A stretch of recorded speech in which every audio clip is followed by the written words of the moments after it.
Welcome back to my spaceship. My name is Slanty Alien, or you can call me Slim for short, and today I'm gonna teach you how to use fronts in FIFA 22 with my personal custom tactics for 1-2-1-2 formation narrow, okay?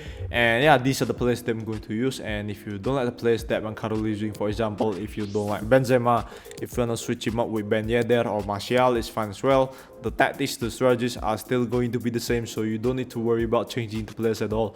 But obviously, I know that most of you guys agree that these are the best options for players that you can use, okay, for this team and also for this formation. And I'm gonna teach you how to use it. Before we get to the tactical settings, I just want to let you see how I'm gonna play this team later on the pitch. For Hernandez and Pavard, they are very defensive minded, so most of the time they are going to stay on the overlap on the defensive third like this to help defending, okay, just like this. They don't really tend to go up, okay, because they only got low attacking work rate and high defensive work rate. The same goes to Pavard. He also got low attacking work rate and high defensive work rate, so they don't really tend to attack going high up into the front third to cross the ball, something like that. They're mostly going to stay back on the defensive third to help defending. That's how they play in the game, okay. And for the center backs, I don't really need to discuss this. And for Kante is a defensive midfielder. He's basically an anchor, so just treat him like a defender, just having him stay back while attacking to prepare to counter measure your opponent's counter attacking, okay. So that's how you're gonna play Kante. He's basically just a defender, so you're gonna have basically 5 defenders playing at the back like this, okay, and you're gonna have 5 kind of like you're gonna have three attacking midfielders or something like that, and you're gonna have 2 forwards, okay. And for Rabiot and Pogba, you are going to treat them like box-to-box midfielder. Rabiot is going to play as the box-to-box midfielder, going up and down like this, whether helping in attacking and defending. He's more of a supportive player. And for Pogba, you're gonna treat him as a box-to-box midfielder as well, going up and down like this. And he is also very good at playing as the playmaker. He's very good at passing and dribbling and all this kind of stuff. He's also very strong in physical strength and more, and he's very good at skill moves and got a 4-star weak foot. So yeah, Pogba can basically do anything as a midfielder. So, but mostly later in the game, you're gonna treat him more like a box-to-box and advanced playmaker. That's it.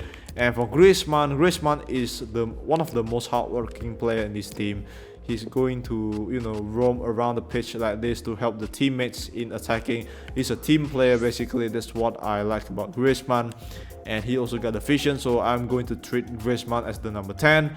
And that's it about Griezmann. And for Mbappe, obviously, he's all about speed, especially for beginners.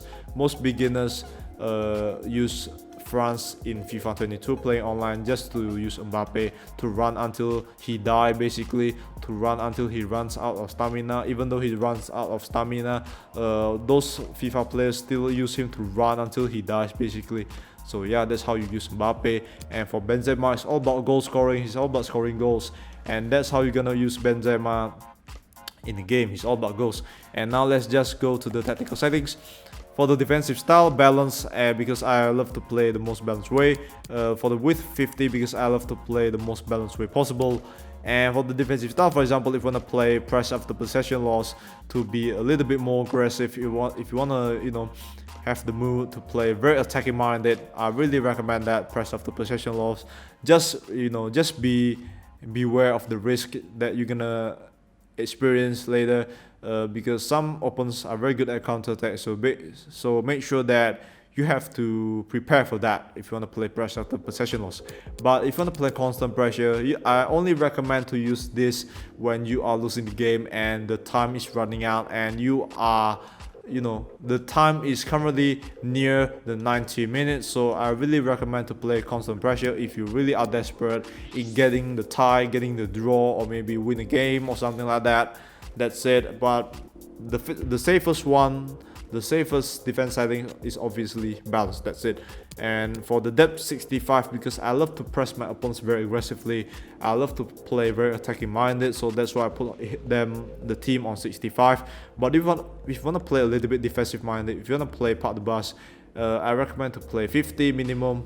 But if you want to play a little bit more defensive again, 45 is the minimum, because I think 45 is not really good for me, because you're gonna concede a lot of silly goals if you part the bus. Because if you wanna play football, attacking is the best defense. That's what I believe, and the depth 65 is still the best one for me. But if you wanna play a little bit crazier, I recommend you to play 70. If only you wanna play crazy, and I would just 65. That's the best one for me. And for the offense settings, build up play balance, chance creation balance, because I love to be very unpredictable in my opponent's eyes. If I play all my offense settings on balance, my opponents are gonna have a very hard time in reading my movements, in reading my build up play, predicting my what kind of where I'm gonna pass the ball, something like that. That's why I love to be very unpredictable. That's why I put the settings on all of it balanced, and all of it balanced with 50, because that's the most balanced one. The same reason goes to the placing bots, 5 bars. And for the corners, you can put 1 until 5, is up to you. Free kicks as well, 1 until 5 is up to you. And now let's just go to the instructions for the keeper, sweeper keeper. And for the center backs, it's going to be all default, no changes. For Conde, all default, no changes.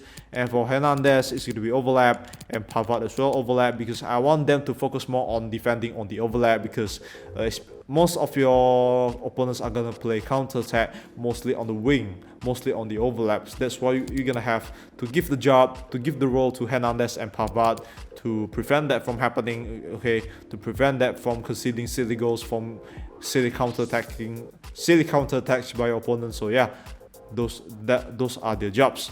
And for Kante, stay back while attacking, and for the rest of the settings are going to be all default. Kante is going to be held defending as well, so you're going to have 5 defenders, as I mentioned just now. 5 defenders defending at the defensive third. And you're going to have Rabiot on all default for the instructions, Pogba as well. Let's see, Pogba all default like this, because Rabiot and Pogba are gonna play as box-to-box midfielders, so just let them have the freedom in roaming the pitch up and down, helping whether in attacking and defending. That's how they're gonna play on the pitch. And for Griezmann, it's going to be free roam, and for the rest of the instructions are going to be all default. The reason why I put Griezmann on free roam, because he is a very hardworking player. I want to play him as a number 10, so he's gonna roam around the pitch like this, finding attacking spaces. That's why I put him on free roam. He also got efficient. He's pretty creative in these games. That's why free roam is the best option for him. And for Mbappe, it's obviously getting behind, because all newbies know the reason why I put these settings, the instructions on getting behind, because he's the fastest player in this game. And yeah, he's the easiest player to use. He's basically about running and shooting. That's it about Mbappe. And for Benzema, it's going to be all default, but if you want to put him on stay forward, it's fine as well. But I would just rather put him on all default like this, because I just want to, because Benzema can do all kinds of stuff. He can play as a false 9, he can play as a target man, he can play getting behind, he can play all of them. So just treat Benzema as a goal scorer. Basically, he's very good at scoring goals, much better at scoring goals than Mbappe. So just use Mbappe for his speed, and let Benzema shoot for the goal. That's it. So yeah, that's it basically for the tactics. I hope that you find this video helpful. If you find it helpful, please leave a like and subscribe to my channel to see more videos about FIFA. And then I'll see you guys in the next video. Slanty Alien or Slanty signing out. Bye. Peace.